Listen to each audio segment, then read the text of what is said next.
All right, the time is now 6:30, and I just want to say hello, everyone, and thank you for joining us for the I-15 Spanish Fork Interchange Study virtual scoping meeting. The presentation will begin in just a moment. My name is Gray Thomas, and I'm with the Communications and Public Involvement for the EA project team.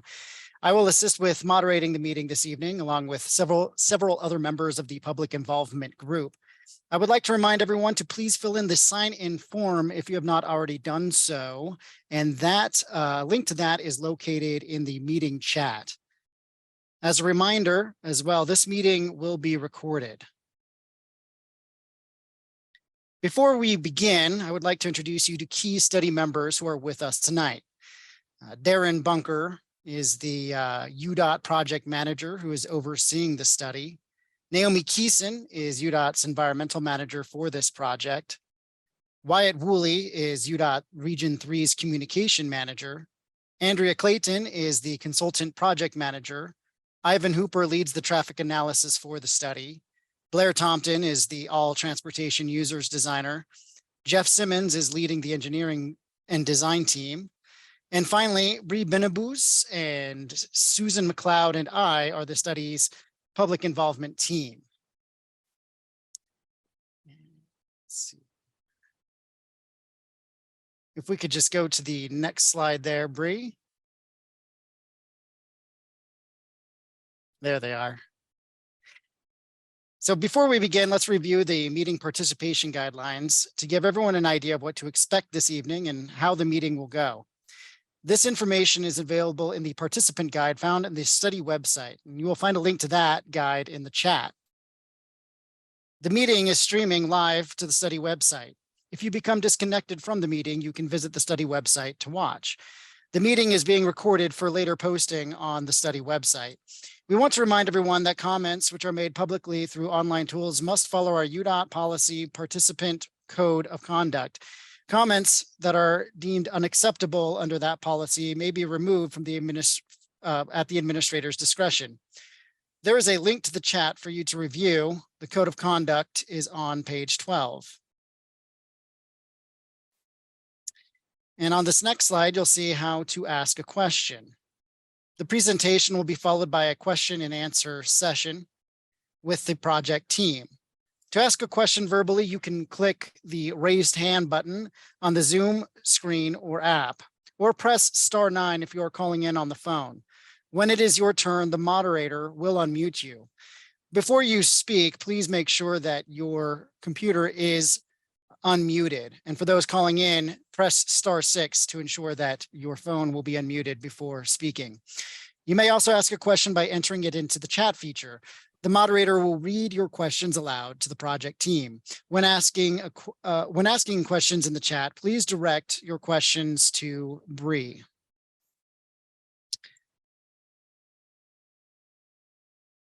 And we will move to the next slide here. We will then work through those who have typed in questions or comments and those who have raised hands in the order received. We ask that all speakers be prepared to begin 15 seconds of being called. So please make sure you're familiar with how to unmute yourself and turn your video on if you would like to do so. Please limit your questions to 3 minutes so that we can hear from as many people as possible. We ask that all speakers respect the group and the study team. Attendees that have comments that include foul language, threats, or obscenities will be removed from the hearing at UDOT's discretion. Questions and comments made during the meeting are not public comments. We will have instructions on how to provide a formal public comment later in the presentation. As another reminder, we would appreciate it if everyone signed in for the meeting tonight. The sign-in sheet will become part of the public record for the project and the study, and the information will only be used to monitor attendance at public meetings to ensure non-discrimination and for data collection purposes. There will be a link posted to the chat to a Google form, so please fill that out while you're awaiting your turn to speak. Everything you see tonight is available to view on the project website.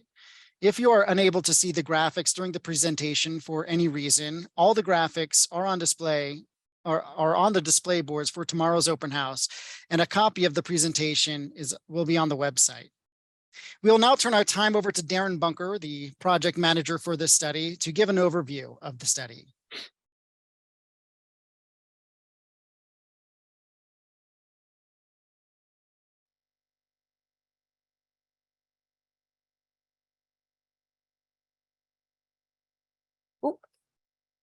Hey, Darren, I think you're muted still. I am. Thank There you. you go. Everybody, thank you for coming tonight. We realize that your time is a special commodity to you and your families, and so we do appreciate you participating with us tonight. My name is Darren Bunker, as was stated before. I'm the project manager on the project, and in fulfilling UDOT's mission, one of the missions, which is to keep Utah moving, we are currently evaluating transportation needs in the Spanish Fork area. That includes a potential for a new interchange on I-15. Currently, we are preparing an environmental assessment, or an EA is what we call it. And this is a type of a NEPA study. NEPA stands for the National Environmental Policy Act. This is a law that requires federal agencies to consider agency and public input and evaluate potential impacts before we make a decision. I'd like to thank all those who have gotten us to this point. There's much study being done before, and so I want to thank them. However, we are required to follow the NEPA process because a change to the access on I-15 qualifies as a federal action. And so this enables us, by following this process, to receive federal funding in the future. The Federal Highway Administration has assigned most of the responsibilities under the NEPA Act to UDOT. As such, UDOT has the decision-making authority for this EA. Next slide. Currently on the screen, you'll see the phases of the project delivery process. And as you see, we're right in the middle at the environmental phase. It's typical that this phase follows a planning study. Think of the planning study as kind of a very high-level study, typically without any public or agency involvement or participation. The purpose of the environmental phase is to reevaluate the needs with current data, requests, and also to consider public and agency input. And then obviously, as I explained before, to follow the NEPA process. At the end of the NEPA process, UDOT will issue a decision on a preferred alternative. Following that decision, the project can then move forward to the next phase, which is final design and construction. Currently, we don't have any funding for construction, and so this timing of the construction is unknown. I'd like to turn, let's see.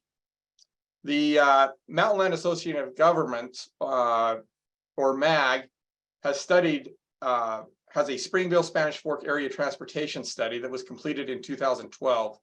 And this study evaluated transportation improvements needed to accommodate project growth through the year 2040 in the Springville, Spanish Fork, and Mapleton areas, and also parts of unincorporated Utah County.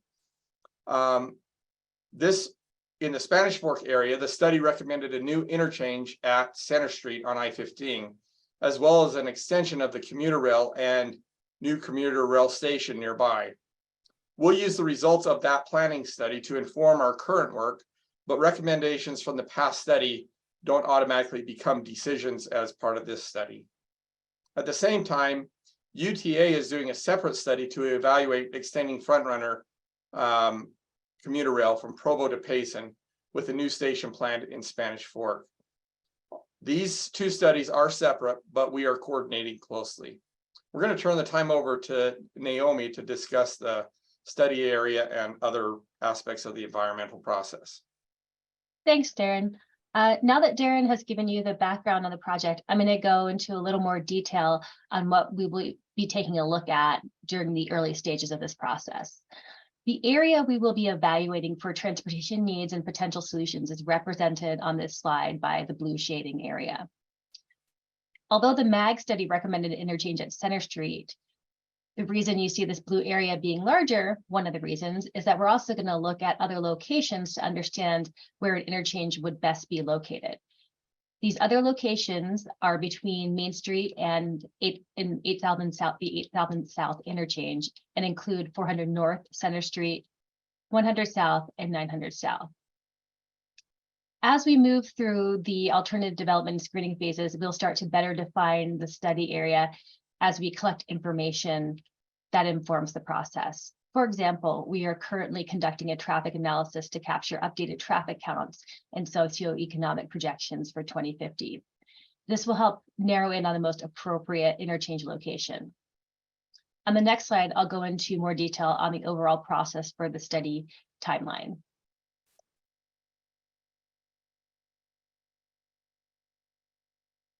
This slide presents an overview of the phases of the NEPA process, the environmental assessment process, and a general time frame for this project. We anticipate the study will take about 18 months with a decision coming in fall of 2024. Right now, we're starting the scoping phase. That's the information gathering phase that we use to help us determine the scope of the study.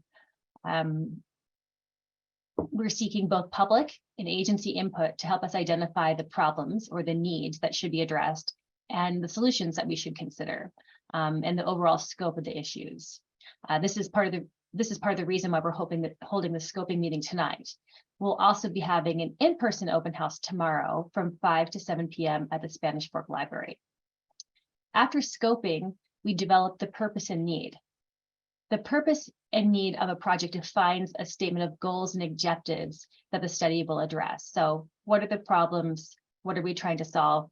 How do we want to try to get there? And identifies the existing future conditions that need to be changed. So we're acknowledging problems today, but we're also looking into the future, into 2050 specifically, to understand what the needs are going to be. The purpose and need drives the environmental study process and lays a foundation for the alternatives that we develop. After the purpose and need is clearly defined, we develop preliminary concepts that we think could solve the problems we are trying to fix.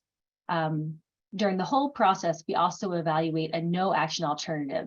So that helps us understand what would happen if we didn't do anything in this area.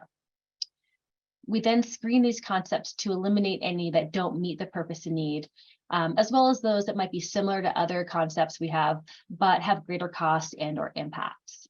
That first level of screening is transportation focused on the purpose and need. The second level of screening looks at impacts to key resources. Those are resources that have strong regulatory protections, so laws that provide additional protection. Those include things like wetlands, public parks, recreation resources, wildlife refuges, and sites that are on the National Historic Register of Sites. The purpose of screening is to narrow down the numerous concepts to one or a few alternatives that we will then evaluate in detail in the environmental assessment document.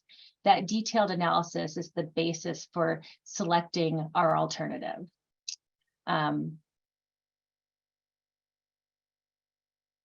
We'll have a public hearing and comment period when we've had that information assembled. We'll publish it in the form of the environmental assessment in the spring or summer of 2024. The purpose of that is to provide information on what was determined through the process up to that point, including what we've identified as the preferred alternative. So what UDOT would like to move forward with doing. We'll release that. There'll be a review and comment period, and we will consider all of your comments before we make our final decision, which again, we anticipate in fall of 24. Now I'll hand it over to Wyatt to talk a little more about the need for the study. Thanks, Naomi. That was a lot, wasn't it? Thanks. That's a lot to go over. And I think we ought to look at why we are really doing this. It's because we're growing, right? Utah County is one of the fastest growing counties in all of Utah. Back when I first moved out here in '99 at the turn of the century, we had about 300,000. We're now above 700,000 in Utah County. But Spanish Fork is one of the fastest growing as well. So as you can see on this chart here, we're using 2050 as our gauge. So the year 2050, what it's going to be out from there. As you can see on this chart right here, between now and 2050, the number of households is expected to increase by 160%. The population is expected to increase by 115%, and the number of jobs is expected to increase by 50%. And additional growth results in additional vehicles on the roads. We all know that, right? So that's why we're doing this. And congestion is probably going to get worse if we don't do something about it. All right. So I'm going to turn this over now to Ivan, right? Yep. All right. So we could go to the next slide. Thank you. As was mentioned, I'm the traffic engineer for the project. And as Wyatt described, with all this planned growth in the area, we expect that there will be a lot more congestion in the area and believe that it's likely that an interchange may help mitigate some of that congestion. So to do that, we've done some traffic analysis for both existing conditions as well as for future 2050 conditions without an interchange, without a new interchange on I-15. We've done our traffic analysis for both the AM or morning rush hour and then the PM or the afternoon rush hour. So what you're seeing on the screen right now is a figure that is showing what we call level of service for the signalized intersections on Main Street. And then it looks like a couple unsignalized as well in there.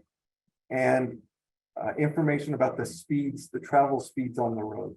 Level of service is what we use to try to simplify some of the analysis into an easy to understand scale, except in our world, we're a little bit more lenient and we consider a level of service D or better to be acceptable, unlike with academics.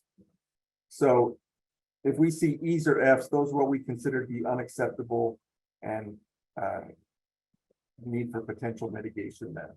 So as you can see on the left side, we've got the AM peak hour and it's got a flow up of that.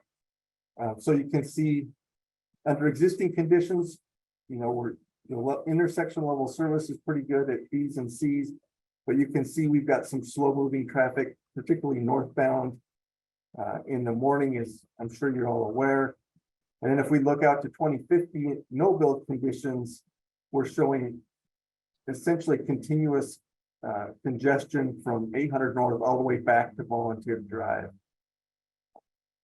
We go to the next one, we'll look at the same information for the PM, and the story is largely the same. We're showing some southbound queuing in 2050, and a lot of intersections at level service F, including the southbound I-15 southbound off ramp, as well as the Center Street intersection, among others.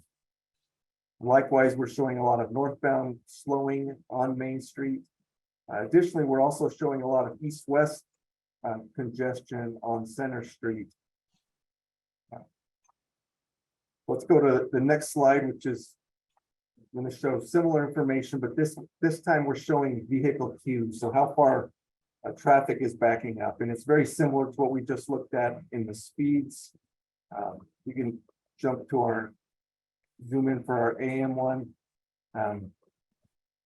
You'll see we're showing continuous queue, as I've mentioned, from 800 North all the way back to Volunteer Drive in the northbound direction. We're also showing pretty long queues on Center Street, particularly eastbound Center Street in the morning. And that's the 2050, the purple arrows there.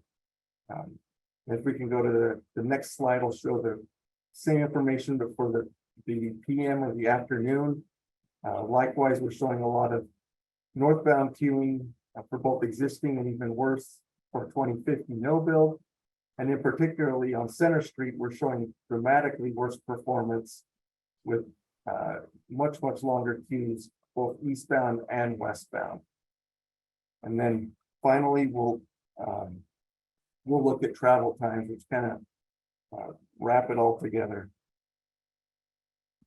So in this case, we're looking at how long it takes to travel on Main Street between Volunteer Drive on the south end and I-15 at the north end, and on Center Street between 630 West on the west side and 300 East on the east side. And you can see in the boxes what the travel times are. We've got the existing on the left side, the future 2050 no build on the right side. You can see at the very top our most dramatic difference, where we've got a northbound travel time of about 7 minutes today, and we're showing over 25 minutes in 2050 with no improvements. So that's a huge increase. We're also seeing some large increases on Center Street. For example, the eastbound Center Street in the PM going from nearly 3 minutes to over 8 minutes. And likewise in the westbound direction, going from nearly 3 minutes to over 10 minutes. So all to say we're expecting a lot of congestion out here. What we'll be doing next is trying to figure out potential solutions to solve those problems. And so with that, I'll turn it over to Wyatt to talk a little bit more about how you can help us out.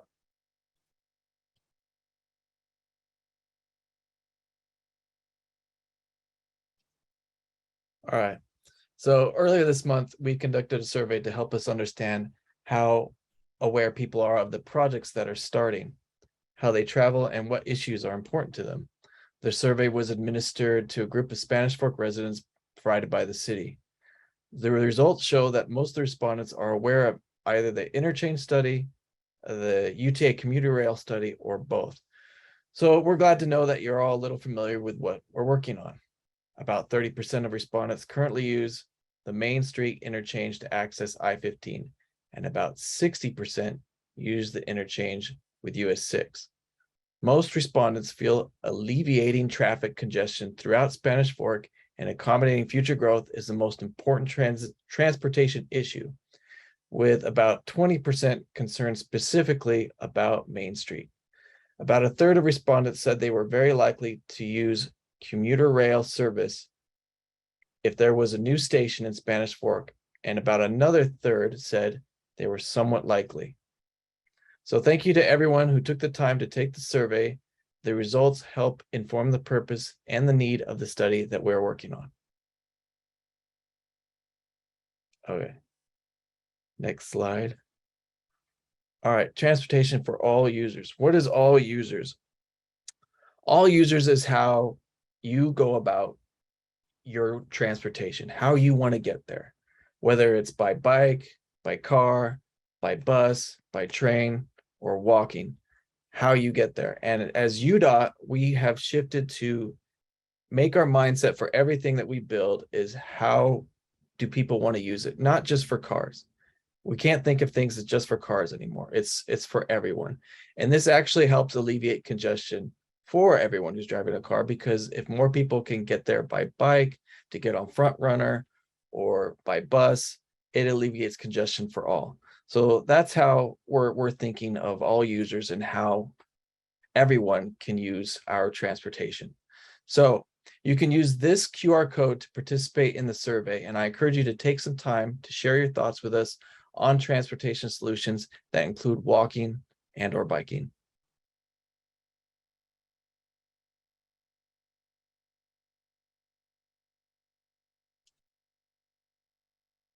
I can't hear you, Bree. Apologies. You would have thought we would have figured it out by now with this mute thing. Thanks, Wyatt. So as you mentioned, we definitely want to hear from a variety of perspectives throughout the study. And so our team is developing a stakeholder working group to serve both as a sounding board for our study team and also as a way to help facilitate communication between our team and the community. So we'll be planning on meeting with this group at big study milestones, some of the ones that Naomi outlined earlier. And it's really important to keep in mind that this group isn't a decision-making body like a council or a commission, but instead, their role is to help us make sure we are providing accurate information about the study. Sorry, I totally lost my place, to the community, and for them to share with us input that they're receiving from their respective community groups about the study. So we'll post the information about who the working group members are, the community interests they represent, copies of presentations we make, and notes from the meetings on our website. So we're really appreciative that, you know, we'll be able to have this opportunity to connect even more with the community. So I'd like to talk to you a little bit about public comments as well. For those of you that are on the email list, you probably saw the comment period started today. And the comments that we get from all of you are really an important part of the study, as they help us better understand the needs of the community and the concerns that you all have. So anyone can provide comments and questions throughout the entire study process, and we do read and document all of them. However, only the comments and questions that we get through the formal comment period starting today through July 26th are considered official scoping comments per that phase of the project that we talked about earlier. And so these are the ones that will be detailed in what we call a scoping summary report, which summarizes all of the community input that we receive throughout this phase. And we'll put that on our website, so you'll be able to see what your community members have offered us for suggestions and just kind of their thoughts and concerns. And so what you see on your screen is really what we'd like you to focus your comments on during this comment period. And, focusing your comments really helps us define the purpose and need of this study. And as Naomi mentioned earlier, the purpose and need establishes the range of concepts that we're going to develop moving forward for evaluation. So, we'd really like you to, for those of you on the phone that can't see the screen, we'd really like you to tell us about the transportation needs or problems in the area and measures and criteria that we should use to evaluate potential solutions.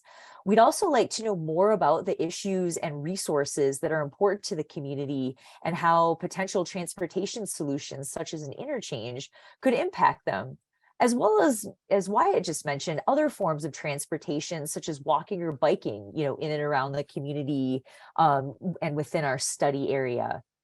And if you have other ideas about transportation solutions that we should be considering, we'd really like to hear about those too. And so our team will review all the questions and comments that are submitted through this comment period, and even the questions that you ask of us tonight that we, may or may not have answers for, depending on, what they are, since we're pretty early in this study. And we'll group those according to commonly asked subjects. And then a frequently asked questions guide will be something that we develop to address those. And we'll post that on the study website to help you guys better understand where we are in the process and hopefully address some of those comments. So with that, what are helpful comments and just some things to think about in the environmental study process that both Darren and Naomi touched on? So focusing your comments on the areas that I just mentioned and providing specific examples, if you can, is really helpful to our team moving forward. So for example, rather than saying this will destroy the environment, maybe give us a resource specific example, like construction will develop wetlands in the area. This really helps us understand specific impacts that we need to identify and evaluate.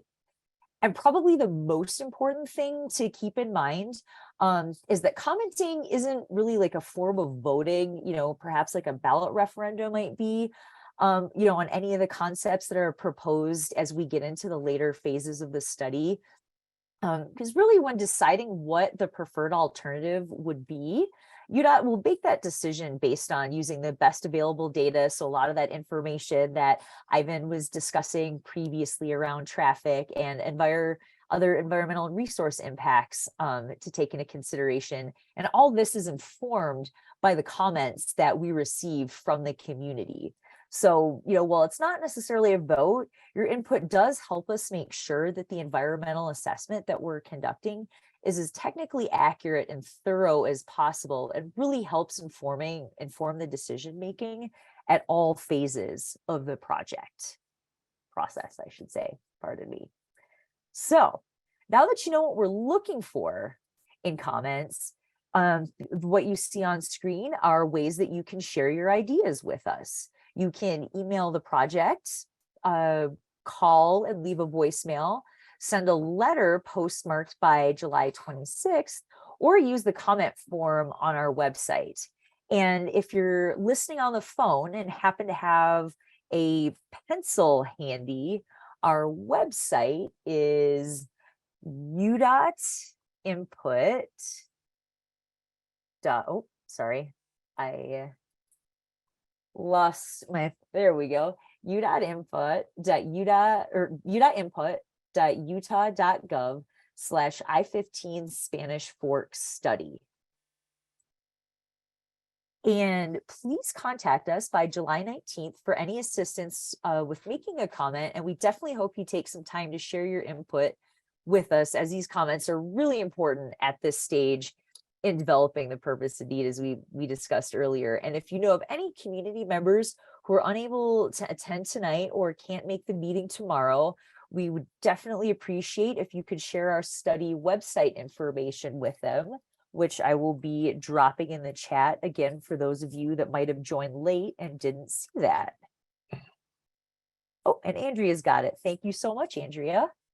And with that, let's transition to the next part. We have some special guest speakers this evening from UTA to speak to us tonight about their study. So I'd like to turn some time over to Janelle Robinson to tell us more about the transit study that they're working on for a potential new frontrunner station. So thank you for joining us this evening, Janelle. We really appreciate it. And the time is yours. Yes, and thank you to UDOT and your team for allowing us to kind of tag on to this meeting here. Like Darren mentioned earlier, we are doing a separate environmental document for the extension of Frontrunner South. But the projects do kind of intertwine. So any opportunities we can get to get in front of more people that may be interested what is going on with the study, we wanted to use this opportunity. So I'll go into a little bit about what our study is, and then there'll also be other opportunities to comment specifically on our project once we kind of get to the point where UDOT is on theirs. Go to the next slide. So the Frontrunner, so you can go back one. Oh, sorry about that. So the project partners on the Frontrunner South Extension are UTA and UDOT. UDOT is helping fund this environmental study. And clearly the cities of Provo, Payson, Spanish Fork, and Springville are all a part of this coordination, as the line will go through each of those cities. Next one. Next one, yes. So we previously did a study, which was called the South Valley Transit Study, where we evaluated various transit options to extend a corridor of public transit down to Payson and Santa Quin. The preferred alternative that came out of that study was an extension of the Frontrunner system from the end of line Provo station through Springville, Spanish Fork, and Payson. It's 14 miles. There are 3 stations on the map there. That is the white kind of, I don't know, little blurred out dots there are the future stations. The Spanish Fork one is potentially near where Center Street would be. So that's why we're coordinating closely with this team. But there would also be a station in Springville and Payson. And we are just starting under our NEPA environmental clearance as well, but UTA is under the guise of the Federal Transit Administration as opposed to the Federal Highway Administration. The project, this is just kind of a general timeline. We are in our kind of early scoping phase as this team is. So these projects are timed very well to coordinate. We'll be completing our environmental next year into 2025. Preliminary design is being completed along with that. So we can really get the full scope of what potential impacts the project will have. And the final design and construction is really dependent on funding. And the project is not currently funded for final design and construction.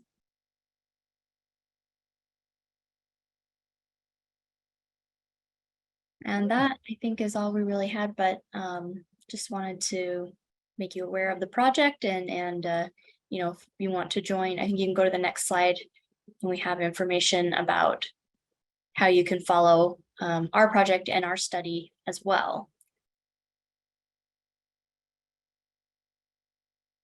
Excellent.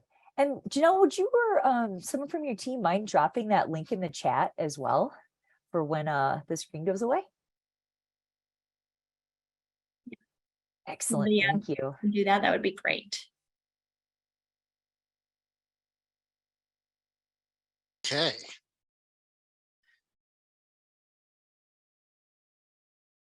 Well, we just want to thank everyone on the study team and with the South Valley Transit Study team to take the time and tell us all the information about the respective studies. We will now turn our time and attention to the question and answer portion of the presentation. Now, just a reminder, to ask a question, you can hit the raise hand button on the bottom of your screen there, and then that will raise your hand, and then the moderator will call on you to ask a question. And when they call on you, make sure that you are unmuted, and then the moderator will also unmute you on their end. And if you want to type out a question, you can also ask your question in the comments of the chat, and then your question will be read out loud. And for those who are dialing in, please press *9 to raise your hand. And when you are called on, we will please be sure to push *6 to unmute yourself. And with that, we will turn our attention over to Susan McLeod, who is part of the public involvement team, and she will direct your questions to the study team. Okay, good evening. And I will just go ahead with the questions that were in the chat. One from Mr. Nelson wanted to see the QR code for the survey. And Mr. Nelson, maybe you could tell us which survey there was, the all users, or was there another one, or is that the only one? And I believe it is in the chat. Is that correct? It was shown again, so I got a copy of it. Okay, thank you, Mr. Nelson. And going on, we had a question from a Samsung phone. Is this a 15-minute city idea?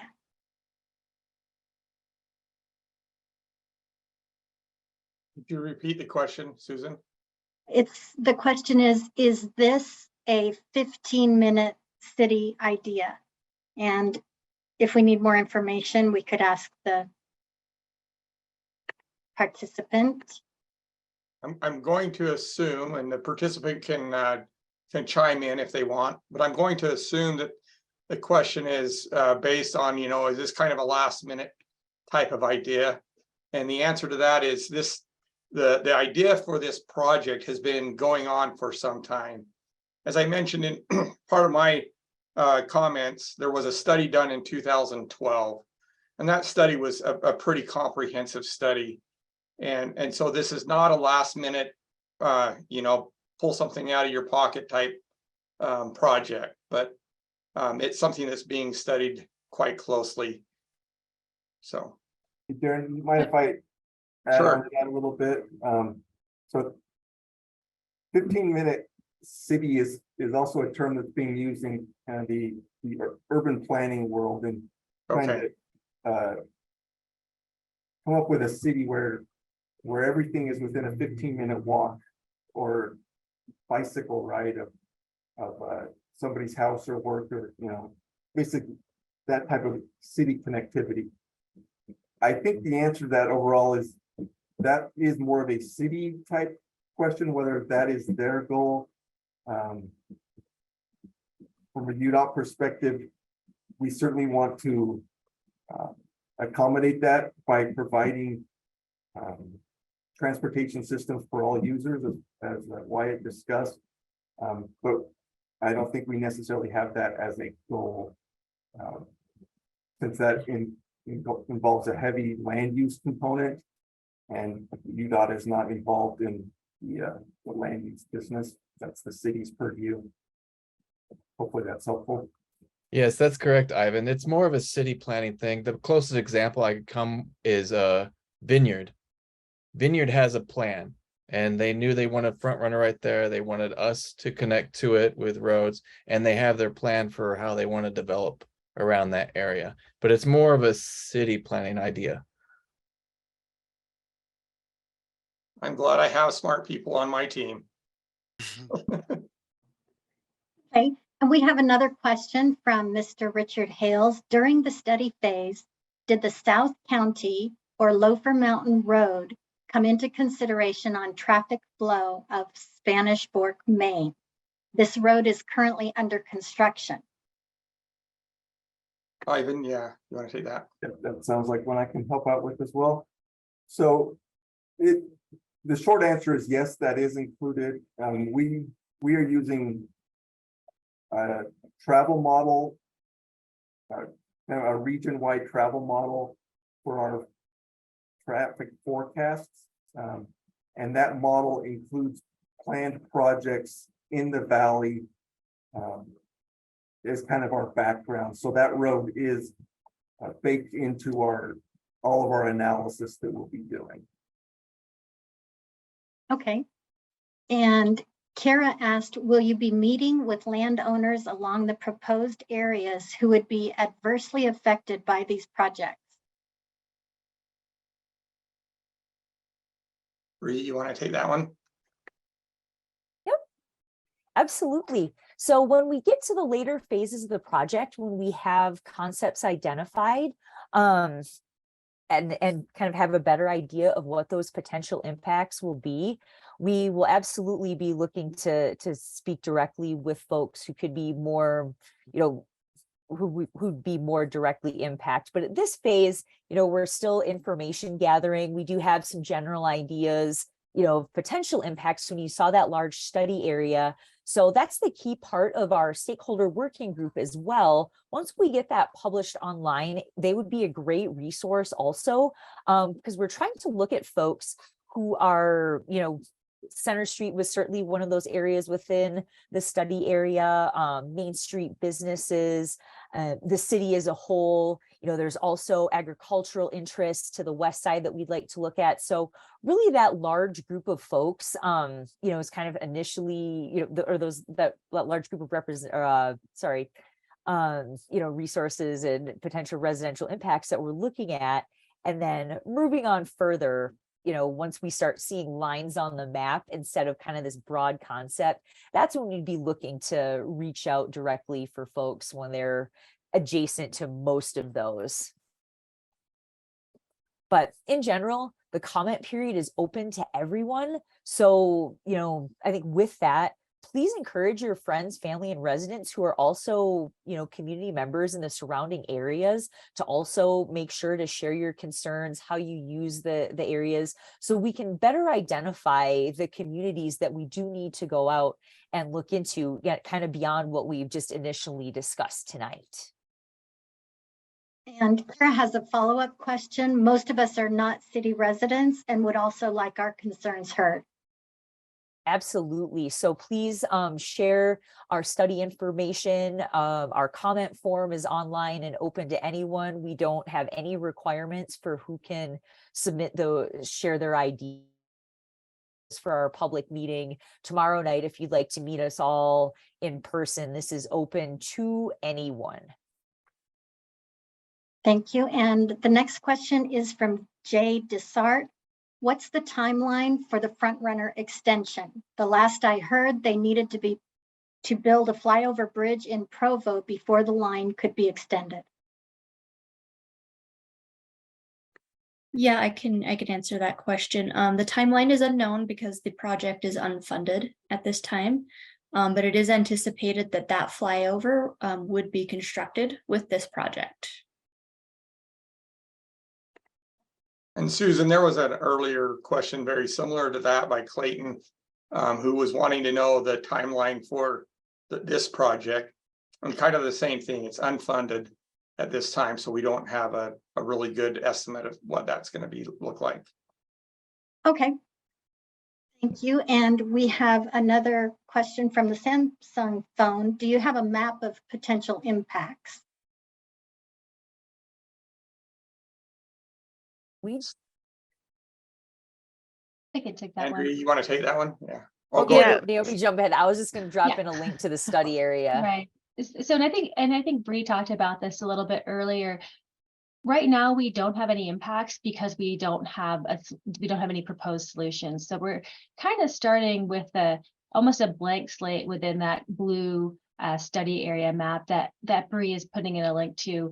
And using that, we're going to look at what are the needs and what are the solutions for addressing them. So we know that there's been previous studies that looked at Center Street.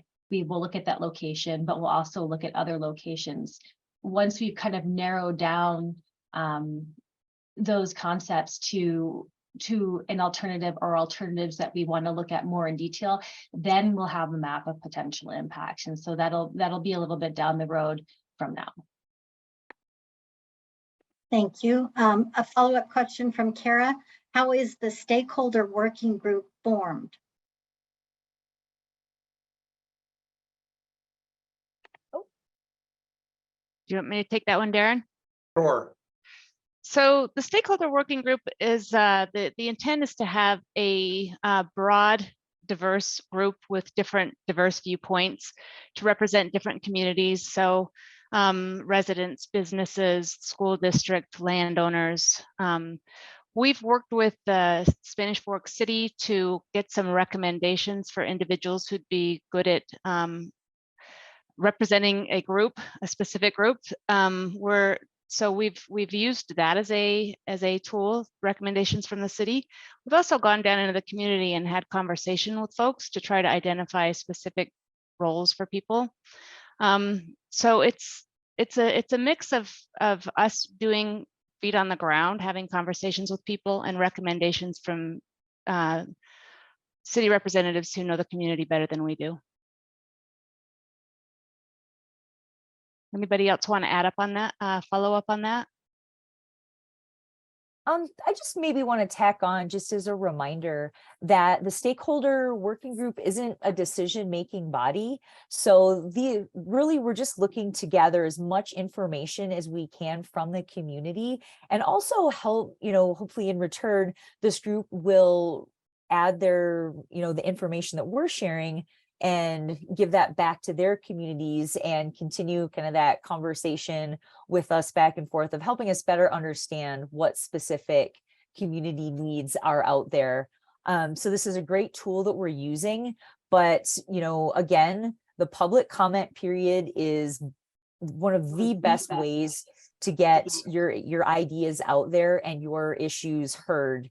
Regardless of any of those groups, we want to hear from individual people, whether you are living in an unincorporated part of Utah County, if you're a Salem, Woodland Hills, Elk Ridge, Payson resident, Benjamin, please share your ideas with us, and encourage your community members to also chime in, as well as when you saw in our study area, we do go quite far south, outside of the Spanish Fork boundaries. Okay, and at this time, I don't see any additional questions. Were there any raised hands?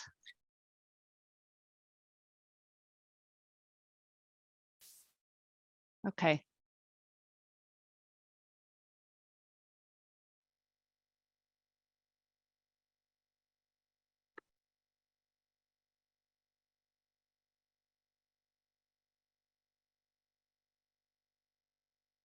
Anything else?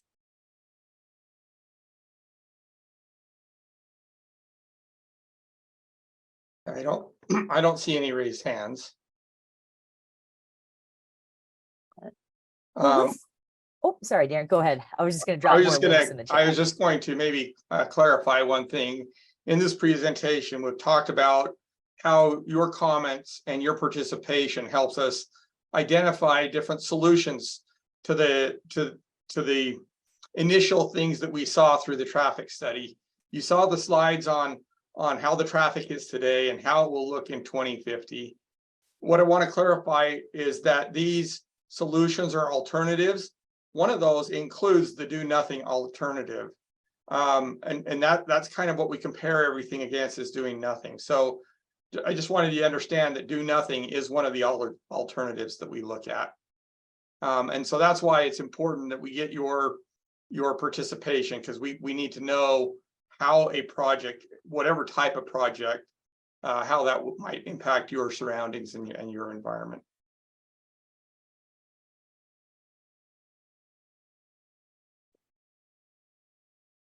Any other questions?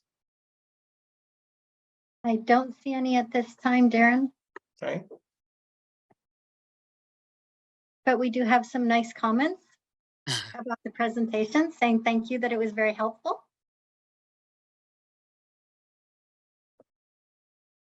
And I did drop in the link to the chat again that will take you to the comments portion of our website, which actually, if anyone's curious and just wants to hang out and wants to see our website a little bit more, if there's no objections, Darren, Andrea, what if we just show them our website a little bit to get you all familiar, since we have a little bit of time, I if think that that'd would be be great. okay. Yeah. Terrific. So with that, sorry, let me get my screen reoriented here, and we'll bring that up and just help you guys navigate it a little bit, since we have a little bit of time on our hands.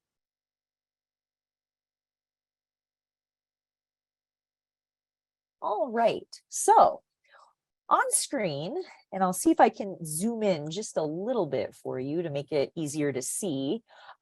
This is the submit comments portion of our website. And just, kind of some of this, we've got our comment period open from June 26th to July 26th. We've got all of the ways to get a hold of us. The quickest and easiest might either be, if you don't want to write or send in a voicemail or anything, you can click on this map right here. And this will take you to our online comment portal where, and I think, Kara, your comments in there really reflected this, representing the community as a whole, not just Spanish Fork residents. If there are areas that you think that could be potentially impacted by this study, what we can do here is click on, we can zoom wherever we want, click on that little arrow right there. And if there's a topic of areas that you want to focus on, whether it's congestion, growth, safety, let's say natural resources, for out here, we want to think about wetland impacts. I would say, my name is Bree. I'm focused on natural resources, and I would say I am concerned about potential impacts to farm land in this area. And if you hit create, that is logged on our map as a specific location that you'd like us to focus on or to take into consideration during our evaluation. And I did throw in there an example of a specific comment, because those are the kinds that are really helpful to us. So that comment map that you see is on our website, and we're going to go back to our main site. So going back to submit comments, there is our map. And as you saw in this example, it really is best if you're on a desktop computer. A phone will totally work, but it's a little easier to navigate on a desktop, as you saw. You can also fill in a comment just using this form, and you can add an attachment. Let's say if you've got, we accept Word, PDF, Excel, PNG, JPEGs. So the sky is the limit. And all you have to do is say, I think you should, and I'm a terrible typer, so y'all are going to get to see this, add a bike path to, the front runner. Enter. You can enter your name, and you can add a file if you'd like, and you can send in your comment. And finally, we've got right here, click to get started. This will get you back to that transportation all users survey that we'd like to have. So those are all the ways to get your information to us. If you sign up for email updates, if you don't want to, we try to put our email updates on the updates section of our website to keep you informed. We've got our study timeline here that outlines the process that Naomi went through. And then all of the materials that you saw tonight that were linked in the chat are on this site. So the informational boards that are going to be on display tomorrow, the presentation that you saw this evening, we had the overview, the study process, and our participation guide. So this is the section if you want to find anything on our site. And then of course, right here is our study area and the boundaries that Darren and Naomi discussed earlier. And we've got some one-stop shopping for you. And you can also click the link down here to get to the UTA site. So that is a quick overview of our project website. Thank you, Bree. Very Absolutely. helpful. Yep. And apologies, I couldn't see the chat. But there we go. Anything else from anybody? You got 5 whole minutes left if there's anything else that we might have missed or burning questions. There may be someone joining, so shortly Okay. that just got the information. We'll see. Excellent.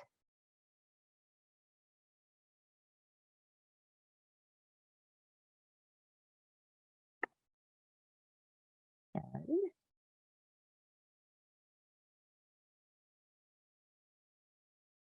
what else might be of interest?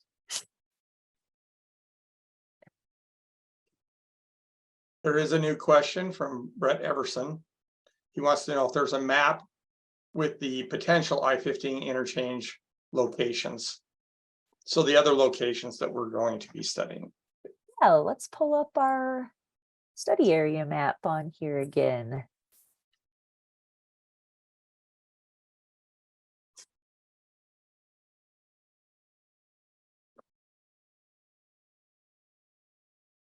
Oh, so we've got you covered.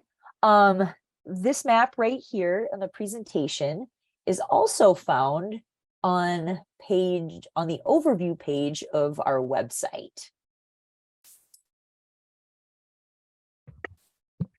Do we have one where we've got like circles of the intersections that we're going to be studying?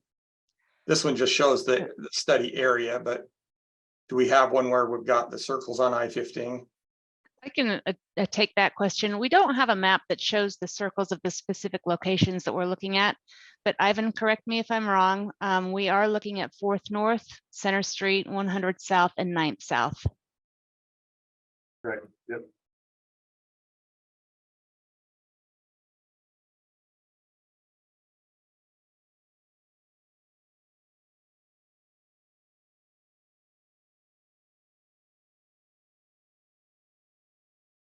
You're welcome, Brett. You did hear correct. Yep.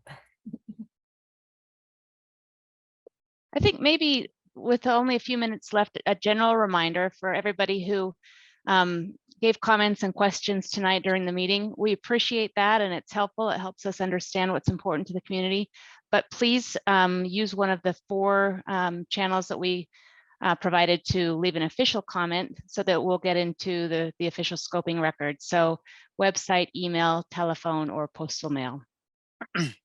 I'm sorry, real quick, can you repeat those intersections just so that we're clear? There's a gentleman or an individual asking to repeat the intersections that are under consideration.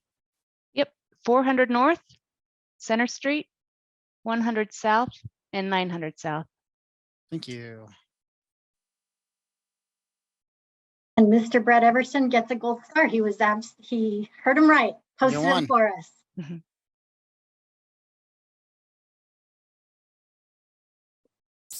And before we do a final sign off, I did drop our sign in sheet for the meeting. Again, if folks would be so kind as to complete that, we would definitely appreciate that.